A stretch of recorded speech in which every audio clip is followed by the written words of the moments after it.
প্রিয় দর্শক, আমরা আজকে খুব সহজে একটা জিনিস শিখব যে মাইক্রোসফট ওয়ার্ড থেকে কিভাবে টেবিলগুলোকে এক্সেলে রূপান্তরিত করা যায়।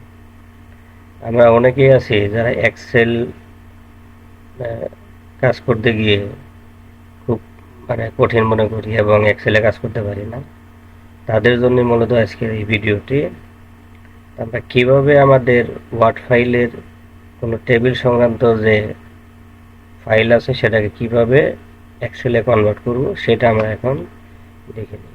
এটা করার জন্য আমাদেরকে প্রথমে যেতে হবে আমাদের একটা ব্রাউজারে গিয়ে লিখতে হবে Word to Excel. Word to Excel লিখে সার্চ করার পর প্রথমে যে ওয়েবসাইটটা আছে অনলাইন টু পিডিএফ, এটাতে ঢুকবো। এটাতে ঢোকার পরে সিলেক্ট ফাইলস এই অপশন আছে, এটাতে ঢুকে আপনার কম্পিউটারের ভিতরে যেখানে যে ওয়ার্ড ফাইলটা আছে সেটাকে সিলেক্ট করে দিতে হবে। আমি এটাকে সিলেক্ট করে দিব, এই ওয়ার্ড ফাইলটাকে, এটাকে আমি এক্সেলে রূপান্তরিত করব। এটাকে সিলেক্ট করে দিলাম। তারপর এই নিচে যে কনভার্ট যে অপশন আছে এই কনভার্ট অপশনে ক্লিক দিলাম। এখানে দেওয়ার পরে এটা অটোমেটিক্যালি কনভার্ট হয়ে আপনার কম্পিউটারের ভিতরে ডাউনলোড হয়ে যাবে। আপনাকে আর আলাদাভাবে ডাউনলোড করতে হবে না, একা একা জিনিসটা হয়ে যাবে। আমাদের এটা কনভার্ট হয়ে ডাউনলোড হয়ে গেছে। এখন আমরা এটাকে ওপেন করে দেখব।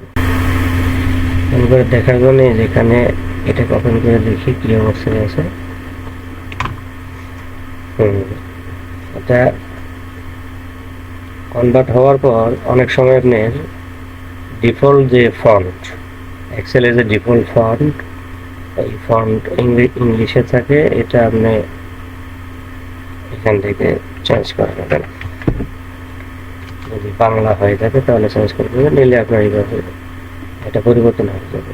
তারপর আপনি যেভাবে ইচ্ছা এক্সেলে এটা লেখালেখি বা এডিট যেভাবে মন চাই করে নিতে পারবেন।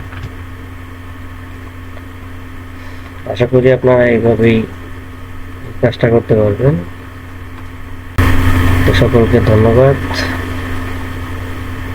ভিডিওটি দেখার জন্য, এবং আমি চেষ্টা করব প্রতিদিন আপনাদের জন্য এরকম ভিডিও মেক করার জন্য। আমার চ্যানেলটি ফলো দিয়ে পাশে থাকবেন।